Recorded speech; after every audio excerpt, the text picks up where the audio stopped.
Hello hi welcome नमस्ते। मेरा नाम ऋतिक और आज हम फिर से बात करने वाले हैं एक और इंटरेस्टिंग कंसेप्ट के ऊपर। तो ये वीडियो सेमेस्टर 4 और 6 के उन बच्चों के लिए मोस्ट इंपोर्टेंट होने वाली है जिनके पास सब्जेक्ट है intermediate macro economic second policy issues. तो चलिए शुरू करते हैं आज की वीडियो को। और आज हम बात करेंगे लेसन नंबर 3 के एक और मोस्ट इंपोर्टेंट कंसेप्ट के बारे में।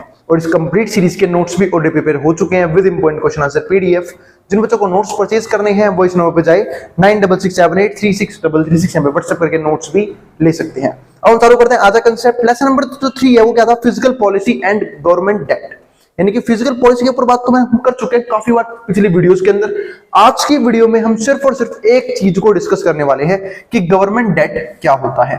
तो चलो शुरू करते हैं गवर्नमेंट डेट को। और गवर्नमेंट डेट का मतलब यहाँ पे क्या है, गवर्नमेंट का कर्ज है ना। कर्ज यानी कि गवर्नमेंट की बोरिंग कह लो, कर्ज कह लो, ठीक है। तो गवर्नमेंट जो है वो डेट जो है वो किस किस तरीके से ले सकती है, ठीक है। क्या होता है गवर्नमेंट डेट का मतलब, और कौन सी फॉर्म्स में गवर्नमेंट जो है वो डेट कहीं ना कहीं इकट्ठा करती है, वो सब हम डिस्कस करेंगे आज की वीडियो के अंदर, ठीक है। तो चलो देखते हैं आज कौन कौन सी चीजें हमें जो यहाँ पे डिस्कस करनी है। तो पहला पॉइंट ये आता है कि भैया गवर्नमेंट डेट होता क्या है। तो हम सबने एक चीज देखी थी क्या कि फिजिकल डेफिसिट नाम का एक कंसेप्ट था, जहां पे कहीं ना कहीं गवर्नमेंट का रेवेन्यू गवर्नमेंट के एक्सपेंडिचर से कम होता था। यानी कि जब गवर्नमेंट का खर्चा ज्यादा हो पर गवर्नमेंट की इनकम, गवर्नमेंट की कमाई, गवर्नमेंट की रेवेन्यू क्या हो जाए, कम हो जाए। तो ऐसे केसेस में गवर्नमेंट को जरूरत पड़ती थी पैसा बोरो करने की, यानी कि पैसा उधार लेने की। अब गवर्नमेंट पैसा उधार कहां से ले सकती है, ठीक है। तो वही चीजें जो है हम डिस्कस करेंगे आज की वीडियो के अंदर। और इसी को हम क्या बोलते हैं, गवर्नमेंट डेट बोलते हैं, क्योंकि उधार तो लेना पड़ेगा, क्योंकि भाई पैसे की कमी पड़ी है और स्पेंडिंग ज्यादा है, एक्सपेंडिचर ज्यादा है और रेवेन्यू कम है। तो वही चीज यहां पे है। तो government debt is a critical phase of physical policy. तो ये जो है काफी इंपॉर्टेंट पॉइंट है फिजिकल पॉलिसी का, playing a central role in shaping economic landscape around the world. यही नहीं, कहीं ना कहीं इकोनॉमिक लैंडस्केप बनाने में, ठीक है, काफी ज्यादा हेल्प करता है। Complexities of government debt examine its forms. हमें समझना पड़ेगा कि भाई कॉम्प्लेक्सिटीज कौन कौन सी है गवर्नमेंट डेट की, ठीक है। पहली बात तो गवर्नमेंट डेट लेती क्यों है, क्यों जरूरी है, क्योंकि कई बार ना डेट लेना मैं हर बार बुरा नहीं मानता, कई बार जरूरी भी होता है, डिपेंड करता है क्या कर रहे हो। देखो डेट जो है ना उसकी जरूरत मेरे हिसाब से ना एक ना टाइम पे हर एक इंडिविजुअल पर्सन को पड़ती है, चाहे वो बड़े से बड़ा बिजनेसमैन हो, छोटे से छोटा पर्सन हो, पर वो डिपेंड करता है वो डेट वो ले किस चीज से ले रहा है, एसेट जनरेट करने के लिए या लायबिलिटीज जनरेट करने के लिए, ठीक है। अगर वो एसेट जनरेट कर रहा है तो कोई दिक्कत नहीं है, तो डेट भी अच्छा है, क्योंकि कल को उस डेट में किसी प्रकार की दिक्कत आई तो उस एसेट को सेल करके उस डेट को क्लियर कर सकता है। लेकिन कई लोग ना खतरनाक वो लोग हैं जो लायबिलिटीज पाल लेते हैं डेट लेके भी, तो वो चीज है यहाँ पे। तो कॉम्प्लेक्सिटीज ऑफ गवर्नमेंट डेट की कॉम्प्लेक्सिटीज कौन कौन सी हैं, हमें उसकी फॉर्म्स को एग्जामिन करना होगा, कौन कौन सी फॉर्म्स में गवर्नमेंट लोन लेती है, इंप्लीकेशंस उसके हमारी इकोनॉमी पे प्रभाव किस प्रकार के पड़ते हैं, इसके अलावा मैनेजमेंट स्ट्रेटजीज जो हैं वो किस प्रकार की हैं, ठीक है, वो सब हम डिस्कस करेंगे। And broader impact on economies, और जो हमारी इकोनॉमीज है उस पर उसका ब्रॉडर इंपैक्ट क्या पड़ता है, ठीक है। तो चलो अब देखते हैं आगे। तो उम्मीद है इस वीडियो से थोड़ी सी वॉइस क्वालिटी में इंप्रूवमेंट आएगा, क्योंकि एक बच्चे ने काफी अच्छा कमेंट लिखा था कि भैया आप एक माइक यूज किया करो दोनों माइक की बजाय। तो हो सकता है कि एको साउंड होने का ना एक मेन रीजन ये भी होगी मैं दोनों माइक यूज कर रहा था, ठीक है। तो अब तो मैं सिर्फ एक ही माइक यूज करता हूँ, शायद उम्मीद है इस बार वॉइस क्वालिटी थोड़ी सी इंप्रूव हो जाए। फिर भी कोई भी दिक्कत लगे ना आप कमेंट बॉक्स में कमेंट कर देना, और अगर वॉइस क्वालिटी में पिछली वीडियो से इंप्रूवमेंट दिखाई दे तो मेरे को तब भी बता देना कि हाँ भैया अब की बार जो वॉइस क्वालिटी है वो पहले वाले से क्या है काफी अच्छी थी, बढ़िया थी। तो मैं यही मेथड जो है हर एक वीडियो में यूज कर लिया करूंगा, क्योंकि हो सकता है दो माइक की वजह से कहीं ना कहीं फोकस ज्यादा बढ़ जाता है माइकों का, जिसकी वजह से एको जो है साउंड जो है ज्यादा करती है, या फिर जो साउंड है वो बहुत ज्यादा खराब हो जाती है। कोशिश तो मेरी अच्छी करने की रहती थी दो माइक को यूज करके, पर वो खराब हो जाती थी, ठीक है। तो पर अभी एक बच्चे कमेंट आए थे तो मैंने थोड़ा फॉलो करके देख लेते हैं माइक, क्या पता एक माइक यूज करने से साउंड क्वालिटी अच्छी हो जाए। अब आगे देखते हैं। तो फॉर्म्स ऑफ गवर्नमेंट डेट, अब आता है हमारा अगला point, forms of government debt. यानी कि गवर्नमेंट डेट की बात तो कर ली हमने, गवर्नमेंट के कर्ज के ऊपर समझ भी लिया। अब समझते हैं जो गवर्नमेंट है वो डेट जो है यानी कि जो कर्ज है वो किस किस फॉर्म में कलेक्ट करती है, कैसे कैसे इकट्ठा करती है, वो हम समझना शुरू करते हैं। तो वेरियस फाइनेंशियल इंस्ट्रूमेंट्स यानी कि डिफरेंट फाइनेंशियल इंस्ट्रूमेंट जो गवर्नमेंट यूज करती है, through which a government borrows fund, जहां से गवर्नमेंट जो है पैसा उधार लेती है, to meets its expenditure needs, ताकि वो अपने एक्सपेंडिचर नीड को यहाँ पे क्या कर सके, कंप्लीट कर सके।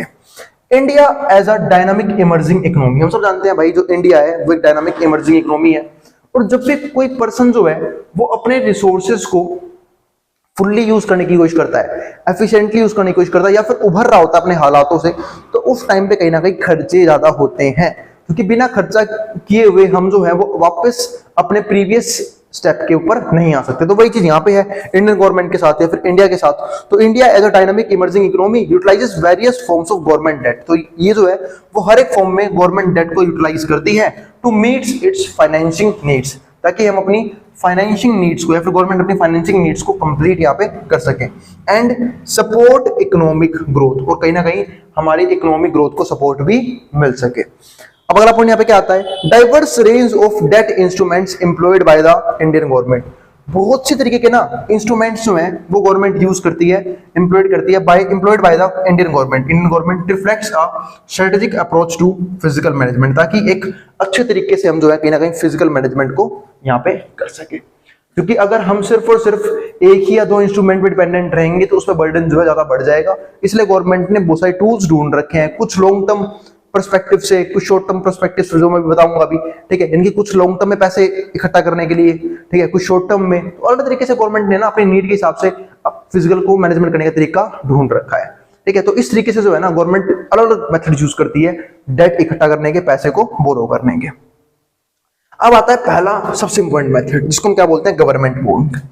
अब शुरू करते हैं इस पॉइंट से, गवर्नमेंट बॉन्ड होता क्या है। जिनको पता है बहुत अच्छी बात है, जिनको नहीं पता बता देता हूं। गवर्नमेंट बॉन्ड का मैंने जिक्र एक बार और किया था जब मैं मॉनेटरी पॉलिसी डिस्कस कर रहा था, तो थोड़ा सा आपको वहां पे लेके चलता हूं, ना याद दिलाता हूं। जब मॉनेटरी पॉलिसी की हम बात कर रहे थे, तो मॉनेटरी पॉलिसी में गवर्नमेंट क्या करती थी, इन्फ्लेशन कंट्रोल करने के लिए दो चीजें करती थी। क्योंकि उनको पता था कि अगर इन्फ्लेशन कंट्रोल करना है तो मनी सप्लाई कम करना पड़ेगा। मनी सप्लाई करने के दो तरीके हैं, ठीक है। पहला तरीका ये, इंटरेस्ट रेट बढ़ा दो ताकि लोग लोन ना ले पाए। चलो, तो इंटरेस्ट रेट बढ़ने से फायदा हो गया, लोग लोन नहीं ले पाएंगे। लेकिन बात है जिनके पास पैसा है उनसे कैसे पैसा लिया जाए, उसके लिए इंटरेस्ट रेट फिर बढ़ा दो। किस चीज का, बॉन्ड्स का, बॉन्ड इशू कर दो। गवर्नमेंट क्या करती थी, गवर्नमेंट बॉन्ड इशू करती थी। अब बात है बॉन्ड होता क्या है, बॉन्ड होता है कि इंस्ट्रूमेंट, एक पेपर जिस पर लिखा होता है कि आप हमें इतना पैसा दो, हम आप पे ना, हम आपको जो है इंटरेस्ट देंगे इसके बदले 10%, 12% एनुअली, और लोगों से पैसा ले लिया जाता था ताकि मनी सप्लाई को कम से कम किया जाए। तो गवर्नमेंट बॉन्ड भी क्या है, एक तरह का कर्ज लेने का इंस्ट्रूमेंट तो होगा। क्यों? क्योंकि गवर्नमेंट बॉन्ड इशू करती है, इंटरेस्ट रेट देती है लोगों को और बदले में पैसा ले लेते हैं उनसे। तो ये भी क्या हो गया, ये क्या हो गया, एक तरह से बॉन्ड जो है हमारे पास क्या आ गया, गवर्नमेंट ने बॉन्ड देते कंज्यूमर्स को, हमारे पास बॉन्ड आ गया, गवर्नमेंट के पास पैसा चला गया। तो गवर्नमेंट का एक तरीका बन जाता है पैसा उधार लेने का, और इससे कहीं ना कहीं इकोनॉमी जो है, इकोनॉमी के अंदर जो है इन्फ्लेशन भी कंट्रोल किया जा सकता है। क्यों? क्योंकि जब लोगों के पास पैसा रहेगा ही नहीं तो गवर्नमेंट जो है इन्फ्लेशन को कंट्रोल कर सकती है। क्योंकि जब पैसा ही नहीं रहेगा लोगों के पास, लोग एग्रीगेट डिमांड नहीं कर पाएंगे, ठीक है। डिमांड नहीं कर पाएंगे तो सिंपल सी बात है, यहाँ पे प्राइस जो है नीचे आने शुरू हो जाएंगे। तो ये तरीका हमने डिस्कस किया था मॉनेटरी पॉलिसी के अंदर। तो यहाँ पे हमने समझा कि बॉन्ड इशू करने का फायदा क्या हुआ, गवर्नमेंट के पास पैसा उधार आ गया, गवर्नमेंट को पैसा मिल गया। दूसरा, मनी सप्लाई कम हो गई। क्योंकि देखो, अगर गवर्नमेंट ने इंटरेस्ट रेट को बढ़ा भी दिया सिर्फ, तो इंटरेस्ट को बढ़ाया अगर सिर्फ लोन के ऊपर, तो सिर्फ लोग लोन लेना बंद करेंगे ना। लेकिन जो एग्जिस्टिंग अमाउंट है इकोनॉमी के अंदर वो तो कभी कम नहीं होगा। उसे कम करने के लिए गवर्नमेंट बॉन्ड इशू कर देती है, जिससे गवर्नमेंट के पास पैसा जाता है, लोग के पास बॉन्ड चले जाते हैं, ठीक है। और इसका उल्टा करती है गवर्नमेंट डिफ्लेशन के केस में। अगर गवर्नमेंट को लगता है कि जो चीजें हैं, ठीक है, वो बहुत सस्ती चली जा रही है, क्यों? क्योंकि लोग जो है डिमांड नहीं कर रहे हैं, तो गवर्नमेंट क्या करती है, बॉन्ड को वापस सेल कर देती है, किसको, कंज्यूमर्स को, कि जाओ भाई अपना बॉन्ड जो है, ठीक है, मेरे को मतलब हमारा जो बॉन्ड है मैं वापस दे दो, ठीक है, और अपने पैसे वापस ले जाओ, ठीक है। तो ये तरीके से, सॉरी उल्टा बोलते हैं, बॉन्ड बाय कर लेती है, अपना वापस ले लेती है, ठीक है, और पैसे दे देती है ताकि इकोनॉमी के अंदर पैसा क्या हो जाए, आ जाए। और जब इकोनॉमी के अंदर पैसा आ जाएगा तो फिर से लोग डिमांड करना शुरू कर देंगे, हम डिफ्लेशन से इन्फ्लेशन की तरफ जाना शुरू कर देंगे। अब समझो यहाँ पे, तो गवर्नमेंट बॉन्ड की बात कर रहा था मैं यहाँ पे, तो ये देखते हैं। तो India issues government bonds with varying maturity to finance long term projects. तो इंडिया जो है ना इशू करती है बहुत सारे गवर्नमेंट बॉन्ड्स, ठीक है, विच वेरिंग मैच्योरिटी, जो बहुत सारी मैच्योरिटी के अंदर वेरी करता है, to finance long term project, यानी कि long term project and manage budgetary requirements, और बजटरी रिक्वायरमेंट्स है उसको फुलफिल करने में हेल्प मिलती है इन चीजों से। These bonds commodity known as government of India, यानी कि GOI सिक्योरिटी। तो जो बॉन्ड्स हैं फिर जो कमोडिटीज हैं गवर्नमेंट की, इनको हम क्या बोलते हैं, GOI, यानी गवर्नमेंट ऑफ इंडिया सिक्योरिटी। क्यों? क्योंकि इसे गवर्नमेंट खुद कंट्रोल करती है। इसके बाद are traded in the market, जिनको नहीं पता बता देता हूं, जैसे इक्विटी मार्केट में ट्रेड होती है, कंपनी के शेयर मार्केट में ट्रेड होते हैं, ऐसे ही बॉन्ड्स की भी ट्रेडिंग होती है। तो जिनको नहीं पता बता देता हूं, ठीक है। तो भाई traded in the market and attract a diverse set of investors, यानी कि आपने ये चीज देखी होगी, जो खासकर ट्रेडर्स हैं, ऑलमोस्ट हर एक क्वांटिटी ट्रेड होती है इस दुनिया की, ठीक है, हर एक चीज, गोल्ड पे ट्रेडिंग करते हैं लोग, फॉरेक्स में ट्रेडिंग करते हैं, कमोडिटीज में ट्रेडिंग करते हैं, ठीक है, और यहाँ तक कि जो मैंने बात की बॉन्ड्स, इसकी भी ट्रेडिंग होती है। तो traded in the market and attract a diverse set of investors, और यहाँ पे जो है डिफरेंट डिफरेंट टाइप के इन्वेस्टर्स भी आते हैं। The yields on government bonds influence interest rate, और यही नहीं, जो गवर्नमेंट बॉन्ड है ना वो कहीं ना कहीं हमारे इंटरेस्ट रेट को भी इन्फ्लुएंस करता है अक्रॉस इकोनॉमी, पूरी इकोनॉमी के अंदर, इंपैक्टिंग बोरोइंग कॉस्ट, जिसकी वजह से कहीं ना कहीं बोरोइंग कॉस्ट भी जो है इंपैक्ट होती है फॉर बिजनेस एंड इंडिविजुअल्स, जिसकी बात मैंने पिछली वीडियो में की भी थी। अगर आप लोगों को याद होगा, वहां पे मैंने एक नेगेटिव पॉइंट दिखाया था कि गवर्नमेंट जो है वो कई बार एक्सेसिवली बोरोइंग करती है, जिसकी वजह से इंटरेस्ट रेट जो है फर्दर बोरोइंग का हमेशा राइज करता रहता है, और जब इंटरेस्ट रेट लगातार बढ़ता रहेगा तो बोरोइंग करना उतना ही मुश्किल हो जाएगा और प्राइवेट सेक्टर इन्वेस्टमेंट उतनी ही कम होती चली जाएगी। तो वही चीज यहां पे है। तो impacting borrowing cost for business and individuals, क्योंकि सिंपल सी बात है, जब इंटरेस्ट रेट में चेंज आएगा तो सिंपल सी बात है बोरोइंग कॉस्ट भी चेंज होगी, यानी कि उधार लेने के लिए जो कीमत देते हैं उसमें भी क्या आएगा, चेंज आएगा, ठीक है, बिजनेस के अंदर भी और इंडिविजुअल्स के अंदर भी। एक मिनट वेट करना, फिर डिस्कस करता हूं आगे टॉपिक। चलो आगे देखते हैं। आगे पॉइंट ये बात करूं, यहाँ पे बी पॉइंट हमारे पास क्या है, ट्रेजरी बिल्स। अब ट्रेजरी बिल की बात कर लेते हैं, इसको हम क्या बोलते हैं, टी बिल्स भी बोलते हैं। तो T bills are short term debt instrument, तो ये हमारे पास क्या है, शॉर्ट टर्म डेट इंस्ट्रूमेंट, यानी कि जहां पे गवर्नमेंट जो है शॉर्ट टर्म में अगर गवर्नमेंट को पैसा चाहिए तो गवर्नमेंट कहेंगे ट्रेजरी बिल को यहाँ पे इशू करते हैं और उससे पैसा कमाती है। तो short term debt instrument issued by Indian government, इसे भी कौन इशू करती है, इंडियन गवर्नमेंट ही इशू करती है, with maturity ranging from 91 days to 1 year, जिसका मैच्योरिटी टाइम पीरियड जो है वो 91 दिन से लेके 1 साल के टाइम पीरियड के अंदर हो सकता है, इसलिए इसको हम क्या बोलते हैं, शॉर्ट टर्म, ठीक है, debt instrument. Bills serve as crucial tool for managing short term liquidity, ये जो बिल है ये क्या करता है, ये क्रूशियल रहता है कब, जब गवर्नमेंट को शॉर्ट टर्म में लिक्विडिटी यानी कि शॉर्ट टर्म में पैसा चाहिए, एंड फाइनेंसिंग इमीडिएट नीड्स, और फाइनेंस की इमीडिएटली जरूरत है, अगर गवर्नमेंट को तुरंत पैसा चाहिए तो गवर्नमेंट जो है वो इस डेट इंस्ट्रूमेंट को क्या करती है, इशू करती है। इन्वेस्टर्स इंक्लूडिंग बैंक्स, जो हमारे इन्वेस्टर हो गए जिसमें बैंक्स भी इंक्लूड है, फाइनेंशियल इंस्टीट्यूशंस भी हैं, and individuals participate in T bill auctions, तो जो टी बिल के ऑक्शंस होंगे उनकी जो बोली लगेगी उनमें सारे पर्सन जो है वो पार्टिसिपेट कर सकते हैं, contributing to the government short term financing strategy, और जहां पे कहीं ना कहीं वो गवर्नमेंट को सपोर्ट कर सकते हैं शॉर्ट टर्म में फाइनेंस की कमी को पूरी करने के लिए। तो ध्यान रखना, जनरली गवर्नमेंट बॉन्ड्स जो है वो लॉन्ग टर्म पर्सपेक्टिव से इशू किए जाते हैं, और जो ट्रेजरी बिल है वो शॉर्ट टर्म पर्सपेक्टिव से इशू किए जाते हैं। ये आ गया। इसका जो सी पार्ट है वो क्या है, स्टेट डेवलपमेंट लोन्स। अब आज भैया स्टेट डेवलपमेंट लोन्स भी होते हैं, तो हम सबने एक बात पढ़ी थी, है ना, पॉलिटिकल, जो छोटे से बच्चे थे बिल्कुल नन्हे मुन्ने गली में घूमते थे, आपने पढ़ी नहीं पॉलिटिकल साइंस के अंदर कि हम जो है वो फेडरलिज्म स्ट्रक्चर को फॉलो करते हैं। अब बात है भैया फेडरलिज्म स्ट्रक्चर क्या होता है, अरे पढ़ा था, याद दिलाता हूँ। फेडरलिज्म स्ट्रक्चर का मतलब होता है कि जहां पे पावर का डिसइंटीग्रेशन हो, कुछ पावर सेंट्रल गवर्नमेंट के पास रहेगी, कुछ पावर स्टेट गवर्नमेंट के पास रहेगी, और हमारे पास तो 3 टियर की वो है, यहाँ पे क्या बोलते हैं, गवर्नमेंट फॉर्म, जैसे कि सेंट्रल गवर्नमेंट अलग है, स्टेट गवर्नमेंट अलग है, और तीसरी फॉर्म में क्या आता है, लोकल गवर्नमेंट, लोकल गवर्नेंस, जो रूरल एरियाज में क्या होते हैं, पंचायत, है ना, पंचायती राज, और जो हमारे अर्बन है वहां पे क्या होते हैं, एमसीडीज यानी कि म्युनिसिपैलिटीज, तो वो सब। तो इसी को हम यहाँ पे क्या बोलते हैं, फेडरलिज्म। तो बात भी है यहाँ पे स्टेट डेवलपमेंट लोन्स में इसका क्या रोल है वो समझते हैं।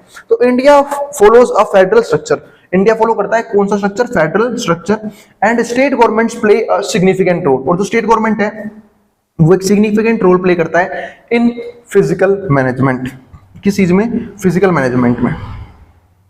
तो मतलब कहीं ना कहीं स्टेट के तो खर्चे होते हैं, तो स्टेट को भी लोन की जरूरत पड़ सकती है, ठीक है। तो state government play significant role in physical management. तो यहाँ पे स्टेट गवर्नमेंट भी जो है वो फिजिकल मैनेजमेंट में काफी इंपॉर्टेंट और अच्छा रोल प्ले करती है। State development loans are debt instrument, तो स्टेट डेवलपमेंट लोन्स जो है वो एक ऐसे डेट इंस्ट्रूमेंट्स हैं इशूड बाय इंडिविजुअल स्टेट्स, जो कहीं ना कहीं सिर्फ और सिर्फ क्या इशू, कौन इशू करते हैं, स्टेट्स इशू करते हैं, सेंट्रल गवर्नमेंट नहीं, स्टेट इशू करता है, in country to meet their financing requirements, ताकि वो अपने फाइनेंसिंग रिक्वायरमेंट्स को पूरी कर सकें, उनके जो भी खर्चे हैं उसके लिए लोन वगैरह ले सकें। तो SDLs allow states to raise funds, तो एसडीएल जो है ना वो कहीं ना कहीं स्टेट को अलाउ करता है कि वो फंड रेज कर सकते हैं इंडिपेंडेंटली, बिना किसी भी गवर्नमेंट से पूछे हुए, बिना सेंट्रल गवर्नमेंट से पूछे हुए, क्योंकि पावर का डिसेंट्रलाइजेशन का मतलब यही था कि कुछ कामों के लिए स्टेट गवर्नमेंट को सेंट्रल गवर्नमेंट की बात माननी पड़ती है, कुछ कामों के लिए स्टेट गवर्नमेंट को इंडिपेंडेंट छोड़ रखा होता है, ताकि कहीं ना कहीं सेंट्रल गवर्नमेंट जो है वो उस पर अपनी जो है चलाने की कोशिश ना करे, क्योंकि फिर डिसइंटीग्रेशन ऑफ पावर का मतलब ही नहीं बचता अगर सेंट्रल गवर्नमेंट स्टेट गवर्नमेंट को फुल्ली कंट्रोल करती है। तो वही चीज यहाँ पे है। तो इंडिपेंडेंटली वो कहीं ना कहीं अपने फाइनेंसिंग नीड्स को कंप्लीट करने के लिए एसडीएल यूज कर सकती है। SDL allow states to raise funds independently contributing to decentralised physical decision making, जिसके जरिए वो कहीं ना कहीं स्टेट जो है वो अपना फिजिकल डिसीजन जो है वो खुद ही ले सकती है। इसी को बोलते हैं डिसेंट्रलाइज्ड फिजिकल डिसीजन मेकिंग। अब जो डी पार्ट है वो क्या है, इन्फ्लेशन इंडेक्स्ड बॉन्ड्स। अब ये इन्फ्लेशन इंडेक्स्ड बॉन्ड क्या है वो समझ लेते हैं।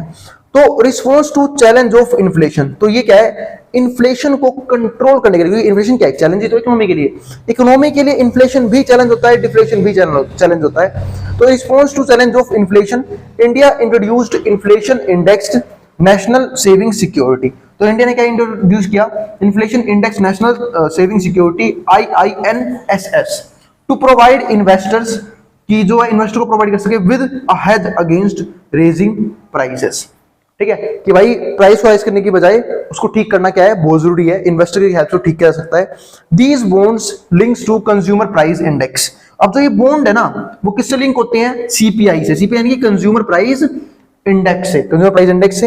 Ensure that both interest payment and principal amount adjust in line with inflation, जिसके जरिए ये देखा जाता है कि चाहे वो इंटरेस्ट की पेमेंट हो चाहे वो प्रिंसिपल अमाउंट की एडजस्टमेंट हो, दोनों अकॉर्डिंग टू महंगाई यानी कि इन्फ्लेशन के हिसाब से होना चाहिए। Protecting investors from erosion real value, ताकि जो इन्वेस्टर्स हैं वो कहीं ना कहीं अपनी रियल वैल्यू, अपने अमाउंट की रियल वैल्यू ना खो दें।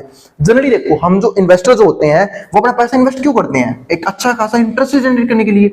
अगर interest rate according to inflation नहीं आ रहा है, मान लो इन्फ्लेशन एक साल बढ़ गई 10% से, लेकिन जो ब्याज मिला वो सिर्फ मिला 6%, 4%, 8%, तो इन्वेस्टर को लॉस हुआ या नहीं हुआ, हुआ, क्योंकि कहीं ना कहीं वो इन्फ्लेशन को भी बीट नहीं कर पा रहा। तो ऐसा पैसे का बढ़ना का क्या फायदा, ऐसी इन्वेस्टमेंट का क्या फायदा जो कहीं ना कहीं इन्फ्लेशन के रेट को भी बीट नहीं कर पा रही। तो उसी को लेके जो है ना ये जो चीज है वो चलाई गई थी, इन्फ्लेशन इंडेक्स्ड बॉन्ड, जो कम से कम इन्फ्लेशन को तो बीट कर पाए इजीली, उसे इन्फ्लेशन बीट करने में दिक्कत नहीं आनी चाहिए। ये चीज था हमारा आज के वीडियो कंसेप्ट। तो अब तक हमने देखा क्या, एक तो पहली बात गवर्नमेंट डेट होता क्या है, उसके कुछ फॉर्म्स डिस्कस किए, अभी खत्म नहीं हुआ है कंप्लीट टॉपिक, अभी बहुत कुछ बाकी है, तो वो हम देखेंगे नेक्स्ट वीडियो के अंदर। अभी कुछ फॉर्म्स ऑफ गवर्नमेंट डेट के और बाकी हैं, यानी कि 2 या 3 फॉर्म्स और होते हैं जो मैं आगे वीडियो में समझाऊंगा। इसके अलावा कुछ और पॉइंट्स बाकी हैं इस टॉपिक के जो हम डिस्कस करेंगे अगली वीडियो में, तो इस वीडियो का पार्ट 2 देखना बिल्कुल मत भूलना, क्योंकि गवर्नमेंट डेट जैसे physical policy main important topic था, गवर्नमेंट डेट की मैंने कोई बात नहीं करी थी, अब लगातार 2 वीडियोस में गवर्नमेंट डेट की ही बात होगी, तो वो टॉपिक भी क्या बन जाता है, काफी इंपॉर्टेंट बन जाता है। तो इस वीडियो में थोड़ी सी बात की मैंने गवर्नमेंट डेट की, इंट्रोडक्शन दे दिया, अगली वीडियो में थोड़ा और डीप में समझेंगे कि और कौन कौन सी फॉर्म्स होती हैं जहां से गवर्नमेंट पैसा उधार ले सकती है, या फिर और कौन कौन से इंपॉर्टेंट पॉइंट हैं। ठीक है, और अगर वीडियो पसंद आई हो तो वीडियो को लाइक किए बिना मत जाना, और चैनल को सब्सक्राइब भी कर देना ऐसी वीडियोस के लिए। अब मिलेंगे अगली वीडियो के अंदर जहां पे हम बात करेंगे नेक्स्ट कंसेप्ट के बारे में। और नोट्स के लिए आप यहाँ पे व्हाट्सएप पर के नोट्स भी ले सकते हैं, और ध्यान से पढ़ना, आराम से पढ़ना, और सीरीज वाइज देखना हर एक प्लेलिस्ट को, ताकि आपके जो कंसेप्ट हैं टॉपिक वाइज क्लियर होते चले जाएं। अब जिसको जो उतारना उतार सकता है, मैं बोर्ड के सामने से।